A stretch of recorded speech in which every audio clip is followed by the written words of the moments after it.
Hey everybody, how goes it? I'm Josh Simon, and I am what I call a personal development coach. Some people call them life coaches, some people call them other kinds of things. I tend not to like the term life coach because it kind of hints at some freaky deaky stuff that I'm not exactly into. I tend to like to put things simply and take these complex subjects and break them down into bite-sized pieces that people can understand without having to get too far into the woo-woo. What I'm actually trained as is an executive coach. I often talk to people in fairly high positions in corporate areas, but I also like to make my coaching services accessible to anyone. People who are lower levels of the corporate ladder or people who aren't even on the corporate ladder at all. So, granted, not even all of those people are always finding coaches or have coaches available. So what I'm going to be doing in these videos is making information available to people who may not necessarily be able to find a coach or contact a coach. So what is the premise of coaching? When it comes to coaching, it's a little different than, let's say, teaching or therapy. In teaching, the premise is I am the teacher, you are the student, you're going to do what I say, and when you do what I say and you complete the task, you will be like me. That's a teacher. Teacher, mentor, same kind of thing. A therapist is a lot different from that, right? A therapist is you have an illness. There's a mental illness with you. Just like a physical illness, you could have a cold, you could have a flu, you could have pneumonia, you could have also various different kinds of mental illnesses. And then the therapist is going to treat you, going to treat the illness, and then you will feel better, hopefully, right? That is not what I do either. I am not here to treat. I'm not authorized to treat. I don't have the qualifications to treat. But coaching is completely different from both of those things. The premise of coaching is that you're not broken. You're not broken. In fact, not only are you not broken, but you're capable and willing to do what you need to do to get to your goal. Coaching is about a goal. And you want something, and there's stuff in your way, and you have to get around it. There's some kind of level of performance that you want to achieve with something, or some kind of level of understanding that you want to get to, or some kind of level of peace that you want to acquire. And there's something standing in your way. And we're going to look at that interference, and we're not going to do psychological archaeology on it. We're just going to see what we can do to think about it in a different way. So maybe your inhibition is actually a gift. Maybe that thing that's in front of you is a stepping stool. Maybe we can actually use it.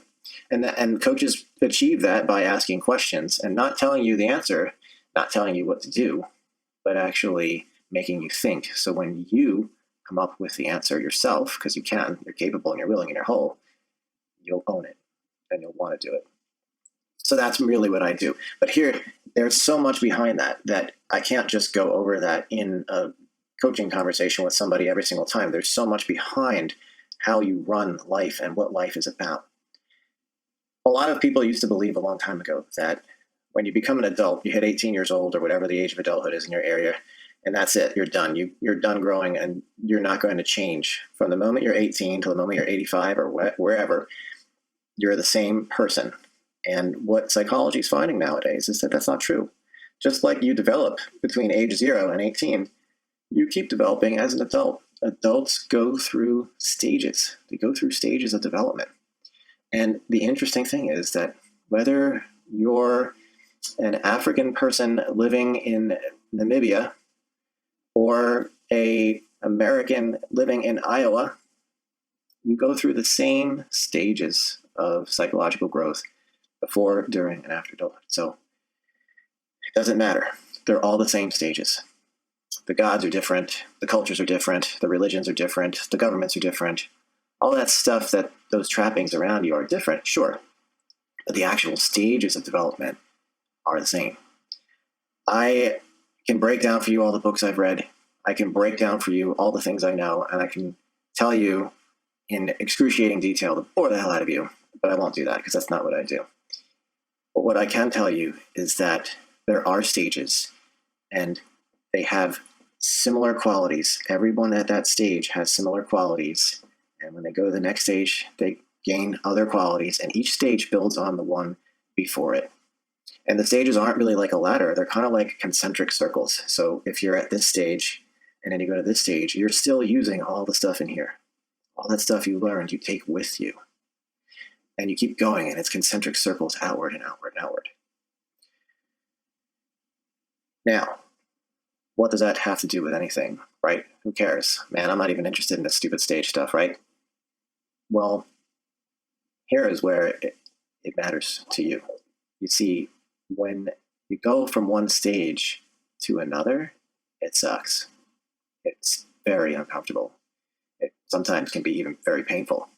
Changing a stage, popping a stage, as I call it, hurts. It's very, very difficult. It feels like your world crashes down around your ears and you have to build it all over again. Because in effect, that's what happens when you go from one stage to the next. Your entire belief structure crumbles and you build it up again. It's like people who may have been in the military. They go into boot camp and boot camp breaks them down and boot camp tears them apart and then builds them up again from nothing. That's just like going through another stage. So what does that mean for you then practically? Have you ever had times in your life where you feel like that, where things just keep crashing down around your ears? Yeah, that could be a stage. That could be a stage popping in your own personal growth. So when people come to me, that's one of the things I look at. Are they going up a stage in something? Is there something here that's happening that signifies that? Every stage that you go through has phases inside of it. So there's the nice happy phase when you're in a stage and that stage is healthy and you're like rocking that stage. And you're like, hey man, this is cool. I'm doing it. I feel good. I feel like it'll be like this forever. And it's not. It's not. Because eventually, if you're lucky, you get to a point in a stage where you're starting to look around and you're going, something isn't right. Something's not right here. Something, not sure what, but I can't put my finger on it, but something is just not the way it used to be. I don't know what. And then that gradually becomes worse until your little tiny impending sense of doom becomes like, oh my God, what the hell is happening? And your world crashes down your ears. Your world crashes down around your ears. That is generally the classic moving up the stage sequence. The sequence goes just like that. You're in a healthy spot. You start to feel like something's wrong. Then, well, chaos, everything sucks. And then you get around again to the beginning of the cycle. You're healthy again. You feel like you're on top of the world. Everything will be great. Yeah, there was a story that said there was an old man on the side of the road and he was carrying a sack on his back and it was really heavy and he's walking with the sack. And this other guy comes up to him and says, hey, old man, what does enlightenment feel like? The old man takes the sack off his shoulder and puts it down on the ground and stands up tall. And he smiles. And the guy gets it. He says, oh, that's what it feels like? Well, what happens after that? The old man nods. He puts the sack back on his back and he just starts walking again. There is no one enlightenment. There is no one end goal. There is no one thing you're going to do one day that's going to make everything better forever and never change. Things cycle. Things go up and down. Things go up and down, and that's the nature of life. It's how it is. It's how it works. So not only are your stages going from healthy to, oh my God, and then back again to the next stage. Life is like a spiral that way. You climb up the stages in those three phases, but you also have just a normal, regular cycling of your emotions. Some people's emotions cycle pretty widely and they need to get some medication for that and they need to get some psychological help from that. And some people's emotions don't cycle at all, or they're very, very small cycles and they need to get some help for that too. They don't have a rich life. So there's the whole gamut of everything in between as well. The ideal is to be yourself and to get to a cycling set of emotions that is right for you. Maybe some of you will like to be kind of cycling up and down, just around that content line, a little above it, a little below it. That's fine. Maybe some of you want some higher highs and you're willing to get some lower lows for it. There is no one correct one, but there is a cycle that you can endure and the cycle that you would like and a cycle that's best for you. You have to find that and you have to get to it. So against that backdrop of stages going up a spiral and against that backdrop of regular emotional cycling, what do we do about that? Well, certainly coaching, and that's what I do. I coach people to get through that kind of stuff and to realize it for what it is, a cycle, and then to ride that cycle and to take command of that cycle and be in it and not fight it.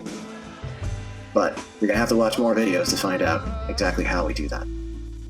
All right, guys, thank you very much for listening for this far, and I'll talk to you next time.